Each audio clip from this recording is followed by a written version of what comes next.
ఏంటి దోశ చూపిస్తున్నాను అనుకుంటున్నారా? ఏం లేదండి, నేనైతే ఈ దోశ బ్యాటర్ని ఎంత సింపుల్గా ప్రిపేర్ చేశానో అంత టేస్టీగా కూడా ఉంది. ఒకసారి ట్రై చేయండి. వీడియో నచ్చితే ఒక లైక్ చేయండి. హాయ్ ఎవ్రీవన్, ఇప్పుడైతే నేను మీకు ఫస్ట్ మనం రైస్ అండి బాగా కడిగేసుకొని కొంచెం తడిగా ఉన్నప్పుడే మిషన్కి ఇచ్చి పంపించేయాలి. ఇలా రైస్ తీసుకొని అంటే 1 కప్ రైస్కి వాటర్ వేసుకొని బాగా కలిపేయాలి.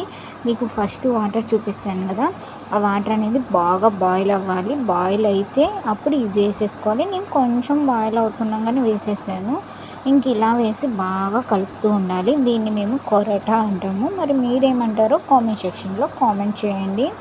ఇలా మొత్తం బాగా కలుపుకుంటూనే ఉండాలి. ఒక్క నిమిషం మనం పక్కకు వదిలేసినా కూడా గడలు కట్టేస్తుంది.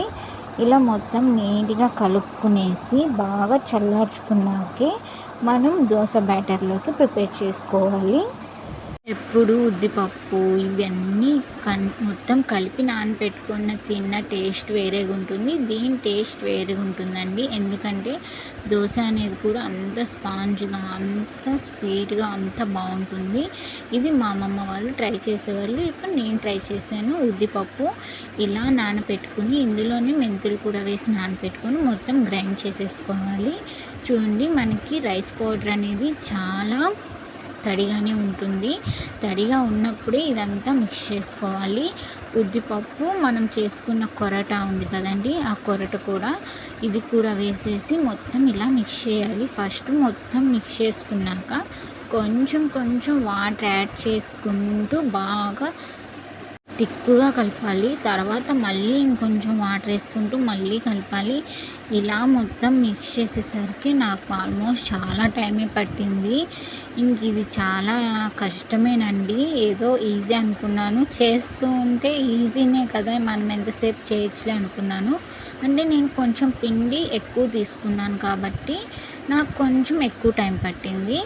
చూడండి, ఇలా ఈ బాక్స్కి అయితే మనం పిండి తీసుకున్నాను. ఇది నేను 3 అవర్స్ బయట పెట్టుకున్నాను పర్మనెంట్ చేసేసుకొని. తర్వాత మిగతాది ఫ్రిడ్జ్లో పెట్టేశానండి. ఇలా పిండిలో కొంచెం సోడా అండ్ సాల్ట్ వేసి కలిపేసుకొని ఇంకా నేను దోశ అనేది కూడా మీకు వేసి చూపిస్తున్నాను. ఆ కలర్ కానీ టెక్స్చర్ కానీ అంత స్మూత్గా అంత బాగా వచ్చింది. అంటే ఇప్పుడు చాలామందికి డౌట్ ఉంటుంది, ఇలా చేసుకున్నాక దోశ వస్తుందో రాదో అనే టెన్షన్ కూడా ఉంటుంది. అదేం లేదండి, దోశ అనేది చాలా బాగా వచ్చింది. నాకైతే ఇది ఒకటైతే విరిగిపోయింది, కానీ మళ్ళీ సెకండ్ది కూడా చాలా బాగా వచ్చింది. ఇంకా ఇలా 1 బై 1 వేసుకున్నాము. చాలా స్మూత్గా ఉంది దోశ అయితే. మీకు ఎలా అనిపించిందో మీరు ట్రై చేసిన తర్వాత కామెంట్ సెక్షన్లో కామెంట్ పోస్ట్ చేయండి. నాకైతే సూపర్గా వచ్చాయి దోశలు, చాలా టేస్టీగా కూడా ఉన్నాయి. ఈ టైప్గా చేసుకున్న వాళ్ళు థ్యాంక్ యూ ఫర్ వాచింగ్.